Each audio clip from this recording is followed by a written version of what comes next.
Hello everyone, स्वागत है आप सबका learning with Gautam YouTube channel में। तो आज के इस वीडियो में हम करने वाले हैं क्लास 12th म्यूजिक के यानी कि संगीत के most important VVI subjective question answer को, जिसमें कि म्यूजिक के लघु उत्तरीय प्रश्न उत्तर को करेंगे और उन्हीं सभी प्रश्नों को आज के इस वीडियो में करेंगे जो कि आपके आने वाले बोर्ड एग्जाम के लिए काफी ज्यादा इंपॉर्टेंट प्रश्न रहने वाला है। तो आप लोग वीडियो को अच्छे से ध्यानपूर्वक और लास्ट तक जरूर देखिएगा। तो चलिए शुरू कर लेते हैं फर्स्ट क्वेश्चन से। और पहला क्वेश्चन है हमारा, किन्हीं चार प्रमुख तबला वादकों के नाम बताएं या फिर लिखें। तो किन्हीं चार प्रमुख तबला वादक जिनका नाम बताना है तो समते प्रसाद मिश्र, अनोखे लाल मिश्र, कंठे महाराज और किशन महाराज। ये चार जो है चार प्रमुख तबला वादक हैं और इन चारों का नाम आप लोग अच्छे से याद रखिएगा। समता प्रसाद मिश्र का नाम, अनोखे लाल मिश्र, कंठे महाराज और किशन महाराज, ये चार कौन है? तो ये चार प्रमुख तबला वादकों के नाम है, चारों का नाम याद रखिएगा। समझ गए?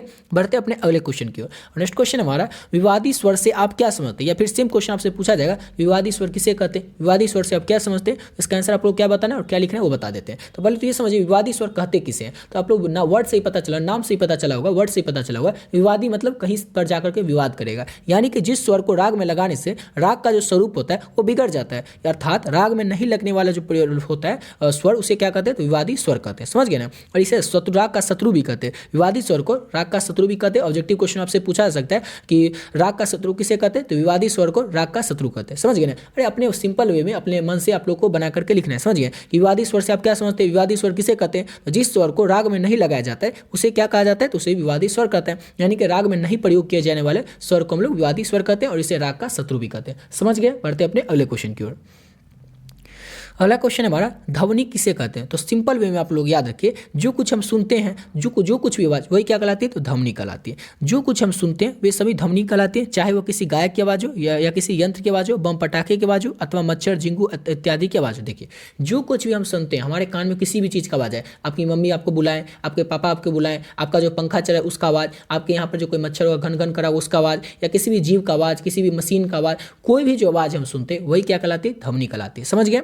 कुछ ध्वनि मधुर होती है तो कुछ कर्कश होती है। अब कोई सिंगर कोई गाना गाता है तो आपको मधुर लगती है, तभी आप वो गाना सुनते हैं, उस सिंगर का गाना सुनते हैं। अब कभी कभी मच्छर आपके कान में गुन गुन गुन करता है, वो क्या होता है? कर्कश आवाज होता है। तो कुछ आवाज होती है मधुर होती है, कुछ कर्कश होती है। संगीत में मधुर ध्वनियों का ही प्रयोग किया जाता है, लेकिन आपको पता ही होगा संगीत में कर्कश ध्वनि का क्यों प्रयोग किया जाएगा। संगीत में तो केवल मधुर ध्वनि का ही प्रयोग किया जाता है। मधुर ध्वनि ही नाद कहलाती है, और ये जो मधुर ध्वनि का प्रयोग किया जाता है संगीत में, यही नाद कहलाती है। अगर आपसे सब्जेक्टिव क्वेश्चन पूछा जाएगा कि नाद किसे कहते हैं, तो संगीत में जो मधुर ध्वनि का प्रयोग किया जाता है उसे क्या कहते हैं? तो नाद कहते हैं। समझिए? और सिंपल वे में आप लोग को ये सब बना करके लिखना है। आप लोग कुछ भी लिख जाए, बम पटाखे की आवाज, मच्छर की आवाज, यंत्र की आवाज, ये सब आपको अपने मन से बना करके लिखना है। समझ गए? जैसे कि ऊपर फर्स्ट क्वेश्चन में था कि चार प्रमुख तबला वादकों के नाम लिखे, वो सब क्वेश्चन को क्या करना है? आपको याद करना पड़ेगा, क्योंकि नाम तो याद करना पड़ेगा, या कोई ऐसा क्वेश्चन होगा उसको याद करना पड़ेगा, लेकिन ये सब क्वेश्चन तो आपको समझ करके अपने मन से बना करके लिखना है। सिंपल सा क्वेश्चन है कि ध्वनि किसे कहते हैं। तो जो कुछ भी आवाज, किसी भी तरीके का आवाज होता है, बम का पटाखा का आवाज होता है, फ्रिज का आवाज होता है, रेफ्रिजरेटर का आवाज होता है, पंखा का आवाज होता है, कोई हमें कुछ पुकारता है हमारे नाम से, हमें बुलाता है, हमें कोई कुछ कहता है, जो भी आवाज हमारे कानों में सुनाई देती है वो क्या कहलाती है? ध्वनि कहलाती है। और पता ही होगा आप लोगों को संगीत में सिर्फ और सिर्फ मधुर ध्वनि का ही प्रयोग किया जाता है। कुछ आवाज कर्कश होती है, कुछ मधुर होती है, लेकिन मधुर और ध्वनि का केवल प्रयोग किया जाता है संगीत में, और यही क्या कहलाती है? तो नाद कहलाती है। समझ गए? बढ़ते अपने अगले क्वेश्चन की ओर। अगला क्वेश्चन हमारा, ठुमरी किसे कहते हैं। अब वहां पर था ध्वनि किसे कहते हैं और यहाँ पर ठुमरी किसे कहते हैं। तो यह एक भाव प्रधान गायन शैली है जो श्रृंगार रस पर आधारित है। इस रागों में किशोरता पर ध्यान नहीं दिया जाता है। यह चंचल पद्धति की गायन शैली है जो कि खमाज, देश, काफी, भैरव, तिलक, कामोद, झंझोटी, जोगिया, पीलू, तिलंग, खामवती आदि चंचल प्रकृति के रागों में पाई जाती है। अब इतना समझ, लेकिन आपको उतना समझ में आया नहीं होगा। ठुमरी किसे कहते हैं, तो आपको सिंपल वे में याद रखना है, अपने भाषा में अपनी बना करके आपको एग्जाम में लिखना है कि ठुमरी जो होता है ना, एक भाव प्रधान गायन शैली है जो कि श्रृंगार रस पर आधारित है। याद रखिएगा, ठुमरी जो है किस पर आधारित है? तो श्रृंगार रस, आप लोग जानते होंगे, श्रृंगार रस पर आधारित है ठुमरी।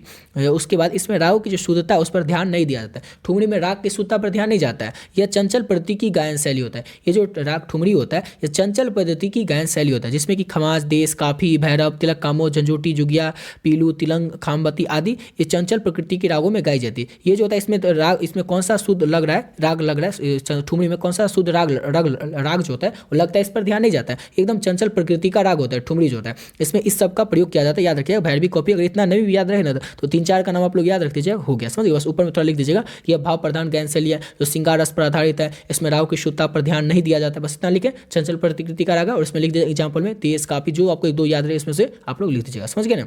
हो गया। 4 नंबर तक क्वेश्चन कंप्लीट। अब 5वां क्वेश्चन को करते हैं।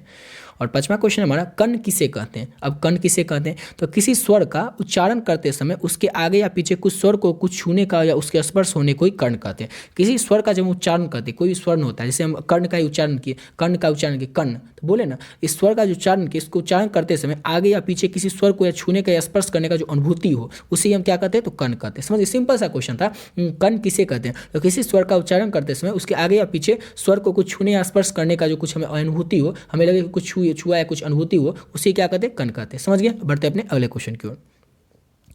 अगला क्वेश्चन हमारा सप्तक किसे कहते हैं, तो सप्तक का अर्थ होता है सात। सबको पता होगा सप्तक यानी कि सात, क्योंकि यह स्थान पर सात शुद्ध स्वर निवास करते हैं, अतः इसका नाम सप्तक होता है। सप्तक का क्या अर्थ होता है, तो सात होता है, क्योंकि यह 7 स्थानों पर 7 शुद्ध स्वर निवास करते हैं। इसके जो स्थान सप्तक जो होता है, इसमें 7 स्थानों पर 7 शुद्ध स्वर निवास करते हैं। सिंपल एक लाइन आपको याद रखना है कि इस सप्तक जो होता है, इसमें 7 स्थानों पर 7 शुद्ध स्वर जो होते हैं वो निवास करते हैं, रहते हैं, अतः इसीलिए इसका नाम जो है सप्तक हुआ है। समझ गए। सिंपल सा क्वेश्चन था कि सप्तक का अर्थ क्या होता है, सप्तक का अर्थ 7 होता है। अब 7 क्यों होता है, तो देखिए इसके स्थानों सप्तक जो इसके स्थानों पर 7 शुद्ध स्वर निवास करते रहते हैं, इसलिए इसका नाम सप्तक हो गया। समझ गए। अगला क्वेश्चन करते हैं।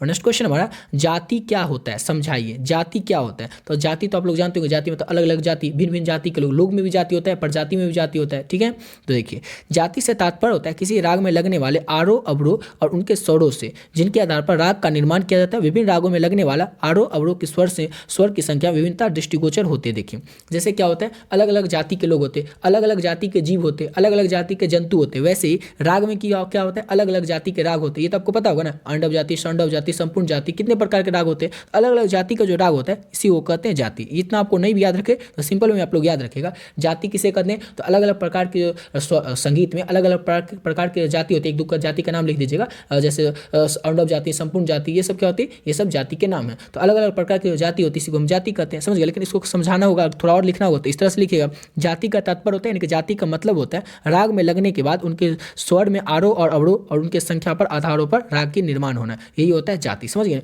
विभिन्न रागों में लगने वाले आरोह अवरोह की स्वरों की संख्या विभिन्नता दृष्टिगोचर होती है। इतना नहीं याद रखे तो कोई बात नहीं, आप लोग सिंपल याद रखिएगा। अलग अलग जो स्वर संगीत में अलग अलग जो जाति होती है, जैसे कि एक दो का नाम लिख दीजिएगा, उसी को हम लोग क्या कहते हैं, जाति कहते हैं। समझ गए। अगला क्वेश्चन करते हैं। अगला क्वेश्चन है हमारा सरगम किसे कहते हैं। पहले हम देखे थे संगीत, एक और वीडियो था उसमें आपको बताया था ना संगीत किसे कहते हैं। अब इसमें क्वेश्चन है कि सरगम किसे कहते हैं, तो किसी भी राग के स्वरों की तालबद्ध रचना ही सरगम कहलाती है। यानी किसी भी राग का स्वरों के तालबद्ध यानी कि ताल के रूप में जो प्रयोग, कभी जो किसी स्वर का जो इस्तेमाल किया जाता है उसमें क्या होता है, तालबद्ध रचना का जो होता है, तालबद्ध मतलब एक ताल में रहता है, उसी को क्या कहा जाता है, सरगम कहा जाता है। और सरगम को शुरुआत स्वर मलिका अथवा सारे ग म भी कहते हैं। सरगम प्रत्येक राग और प्रत्येक ताल में प्रयुक्त होती है। सिंपल सा क्वेश्चन था कि सरगम किसे कहते हैं। समझ गए ना। तो किसी भी राग के स्वरों की जो तालबद्ध रचना होती है, यानी कि ताल के साथ मिला करके उसको गाया जाता है किसी भी राग को, उसी को क्या कहते हैं, तो सरगम कहते हैं। सरगम को ही हम लोग क्या कहते हैं, सुरावर्त भी कहते हैं, या फिर इसको हम लोग स रे ग म भी कहते हैं। सरगम प्रत्येक राग में प्रत्येक ताल में हो सकता है। समझ गए। सिंपल सा क्वेश्चन था, आपको लोगों को समझा दिए। इसी के साथ वीडियो पे कंप्लीट करते हैं। आशा करता हूँ आप लोग को वीडियो अच्छा लगा होगा। मिलते हैं नेक्स्ट वीडियो में, नए वीडियो के साथ, जिसमें कि करेंगे म्यूजिक के और भी लघु उत्तरीय प्रश्न, दीर्घ उत्तरीय प्रश्नों को और 19 प्रश्नों को करेंगे, जो कि आपके आने वाले एग्जाम के लिए इंपॉर्टेंट प्रश्न रहने वाला है। और ऑब्जेक्टिव क्वेश्चन, सभी ऑब्जेक्टिव क्वेश्चन आप लोगों को इससे पिछले वीडियो में ऑलरेडी बता चुके हैं। इस वीडियो को अभी तक आप लोग नहीं देखे तो चैनल के प्लेलिस्ट सेक्शन में जाकर देख सकते हैं, या फिर लिंक डिस्क्रिप्शन बॉक्स में दिया हुआ है, वहां से भी आप लोग देख सकते हैं। और आप लोग इस सब का पीडीएफ लेना चाहते हैं तो आप लोग पीडीएफ भी ले सकते हैं। आपका जो भी सब्जेक्ट बचा होगा, म्यूजिक, होम साइंस है, सोशियोलॉजी, सबका सब्जेक्ट का आप लोग पीडीएफ ले सकते हैं। इस पीडीएफ को लेकर आप लोग इसके ऑब्जेक्टिव क्वेश्चन को 2 से 3 घंटे में पढ़ सकते हैं। बहुत टाइम हो जाता है, 2 से 3 घंटा। अगर आप लोग इस सबको कंप्लीट कर लेते हैं, आपके आने वाले एग्जाम में एक भी प्रश्न जो होगा इसके बाहर से नहीं आएगा। जो भी आप प्रश्न आपके एग्जाम में आएंगे उसका 90% क्वेश्चन जो होगा इसी पीडीएफ से देखने को मिल जाएगा। अब पूछेगा इसका क्या गारंटी है कि 90% क्वेश्चन इसी पीडीएफ से आ जाएगा, तो भी आपको गारंटी दे देते हैं। हिंदी का भी एग्जाम होता है, हिंदी में क्वेश्चन पूछा जाता है 100 क्वेश्चन, जिसमें कि 40 क्वेश्चन बुक से रहता है, और हम आपको देते हैं हिंदी में सिर्फ बुक का क्वेश्चन, क्योंकि ग्रामर का क्वेश्चन का ना कभी गेस होता ही नहीं है। ग्रामर में कभी भी कुछ भी एग्जाम्पल में देख करके पूछा जा सकता है। जो बुक से हम आपको देते हैं 650 क्वेश्चन, जिसमें कि 40 क्वेश्चन आपके एग्जाम में पूछा गया था बुक से, और बुक से 40 का जो क्वेश्चन पूछा गया था बुक से, वो 40 का 40 क्वेश्चन जो था इसी पीडीएफ से था। एक एक क्वेश्चन टकराया था, एक भी ऐसा क्वेश्चन नहीं था है 40 क्वेश्चन में से जो हम पीडीएफ में देता है वो क्वेश्चन बाहर से आ गया हो। हर एक क्वेश्चन जो था इसी पे से था, समझ गए। सेम इसी तरह से हिस्ट्री का एग्जाम कल हुआ था। हिस्ट्री में क्वेश्चन आपसे पूछा गया था 100 क्वेश्चन, बनाना कितना था, ये बिहार बोर्ड वाले बच्चों के लिए बात करें तो 100 क्वेश्चन पूछा गया था, बनाना था 50। 99 को जो क्वेश्चन था इस 100 में से वो इसी पीडीएफ से आया था। एक क्वेश्चन आप पूछेगा वो कौन से नहीं था तो वो भी आपको बता देते हैं। वो क्वेश्चन था संसद किस धातु से बनता है, लोहा सोना से बनता है। ये क्वेश्चन जो था जो कि मेरे पास सेट नंबर सी आया था, सेट नंबर सी का फर्स्ट क्वेश्चन यही था, वही क्वेश्चन इस पीडीएफ में नहीं था। नहीं तो बाकी 99 को जो क्वेश्चन था वो इसी पीडीएफ से था, कहीं से बाहर से था ही नहीं। सेम इसी तरह से political science, English, geography same इसी तरह से सब में क्वेश्चन जो है इसी तरह से देखने को मिला था। तो आप लोग भी म्यूजिक का ले सकते हो। और म्यूजिक का आपको बता देते हैं एग्जाम में जो बिहार बोर्ड के बच्चे एग्जाम देंगे उनको 70 क्वेश्चन पूछा जाएगा, 35 बनाना रहेगा ना। आपको एग्जाम हम देंगे पीडीएफ में 500 ऑब्जेक्टिव, लघु उत्तरीय दीर्घ उत्तरीय प्रश्न 75 देंगे और इसके साथ साथ आपको मिलेगा वाद्य यंत्र और उनके जो भी वादक होते हैं। जैसे आपसे पूछा जाएगा कि बिस्मिल्लाह खां किस वाद्य यंत्र से संबंधित है, तो इस तरह के जो क्वेश्चन होते हैं वो सब आप लोगों को एक पीडीएफ में ऐड कर दे। इसके रिलेटेड आपको 115 क्वेश्चन मिलेगा, यानी कि 3 पीडीएफ आपको मिलेगा। ये तीनों का अगर आप लोग कर लेते हैं तो आपके एग्जाम में जो 70 क्वेश्चन पूछा जाएगा और आपको बनाना रहेगा 35, इस 70 में से टोटल आपको 65 प्लस क्वेश्चन देखने को मिलेगा। 70 में 70 भी देखने को मिल सकता है, लेकिन 65 से कम तो क्वेश्चन देखने को नहीं मिलेगा। 65 प्लस ये क्वेश्चन आपको देखने को मिलेगा इस पीडीएफ से। और आपको एग्जाम में बनाना कितना रहेगा तो केवल 35 ही क्वेश्चन बनाना है, लेकिन आपको क्वेश्चन देखने को मिलेगा 65 क्वेश्चन। अगर आप लोग इस पीडीएफ को लेकर अच्छे तरीके से कंप्लीट कर लेते, पढ़ लेते तो समझ गए। तो आप लोग इस पीडीएफ को ले लीजिएगा। लेना किस तरह से तो वो देखिए। पीडीएफ का प्राइस है ओनली 25 रुपीज़ और इसमें आपको जो भी सब्जेक्ट, अगर किसी का होम साइंस का भी बचा हुआ एग्जाम तो होम साइंस का भी मिल जाएगा। अगर आप लोग किसी और बोर्ड के बच्चे होंगे तब तो आपका और भी सब्जेक्ट का एग्जाम बचा होगा तो वो भी सब सब्जेक्ट का पीडीएफ आपको मिल जाएगा। और देखिए लेना किस तरह से तो इस नंबर पर आप लोग 790382382089 इस नंबर को दिया हुआ नंबर, इस पर आप लोग किसी भी माध्यम से गूगल पे, फोन पे, पेटीएम किसी भी माध्यम से 25 रुपये पे करके इसका स्क्रीनशॉट आप लोग को इसी नंबर के व्हाट्सएप पे भेज देना। और जो भी सब्जेक्ट का आपका एग्जाम बचा होगा, 1 सब्जेक्ट या 2 सब्जेक्ट या किसी का 3 भी सब्जेक्ट का एग्जाम बचा हो, किसी का अगर सोशियोलॉजी भी हो तो 3 सब्जेक्ट का पीडीएफ ले सकता है। लेकिन आप लोग सिर्फ म्यूजिक हो तो म्यूजिक का पीडीएफ ले सकते हैं, समझ गए ना। इस नंबर पे आप लोग जैसे स्क्रीनशॉट भेजिएगा, अपना सब्जेक्ट बता दीजिएगा और पीडीएफ आपको तुरंत मिल जाएगा और पीडीएफ लेकर के आप लोग अपनी तैयारी को अच्छे तरीके से कर सकते हैं। ठीक है, आशा करता हूँ आप लोग वीडियो अच्छा लगा होगा। मिलते हैं नेक्स्ट वीडियो में नए वीडियो के साथ।